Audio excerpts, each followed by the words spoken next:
গভীর রাতে ঘুম ভেঙে গেলে যদি কেউ আল্লাহর প্রশংসা সম্বলিত বিশেষ একটি দোয়া পাঠ করে, তারপর আল্লাহর কাছে ক্ষমা চায়, তবে তাকে ক্ষমা করে দেয়া হয়।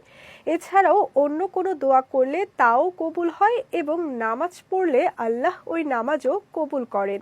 বিস্তারিত ডেস্ক রিপোর্টে।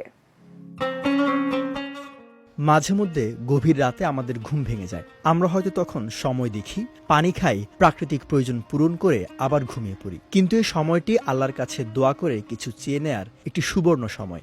হাদিসে এসেছে, রাতে ঘুম ভেঙে গেলে যদি কেউ আল্লাহর প্রশংসা সম্বলিত বিশেষ একটি দোয়া পাঠ করে আল্লাহর কাছে ক্ষমা চায় কিংবা অন্য কোনো দোয়া করে, তবে আল্লাহ সেই দোয়া কবুল করেন। হযরত ওবাদা ইবনে সামেত রাদিয়াল্লাহু তাআলা আনহু থেকে বর্ণিত, আল্লাহর রাসূল সাল্লাল্লাহু আলাইহি ওয়াসাল্লাম বলেছেন, রাতে যখন কারো ঘুম ভেঙে যায় সে যেন এ দোয়াটি পাঠ করে। দোয়াটি হলো, লা ইলাহা ইল্লাল্লাহু ওয়াহদাহু লা শারীকা লাহু, লাহুল মুলকু ওয়া লাহুল হামদু ওয়া হুয়া আলা কুল্লি শাইইন কাদির। আলহামদুলিল্লাহি ওয়া সুবহানাল্লাহি ওয়া লা ইলাহা ইল্লাল্লাহু আল্লাহু আকবার ওয়া লা হাওলা ওয়া লা কুওয়াতা ইল্লা বিল্লাহ।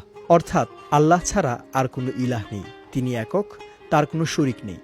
রাজত্ব তারই, আর সমস্ত প্রশংসা তারই। তিনি সবকিছুর উপর শক্তিমান। মহান আল্লাহ অতি পবিত্র, গুনাহ থেকে বাঁচার এবং নেক কাজ করার শক্তি নেই আল্লাহর ইচ্ছে ছাড়া।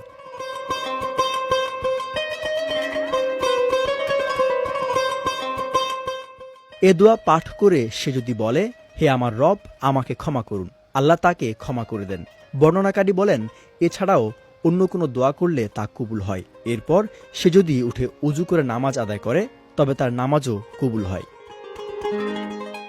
রাতে নামাজ আদায় অত্যন্ত ফজিলতপূর্ণ আমল।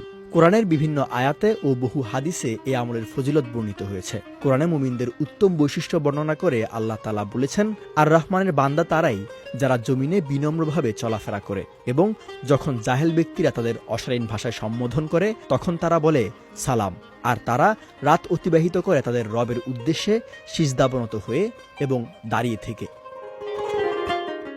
বিজয় টিভি নিউজ ডেস্ক।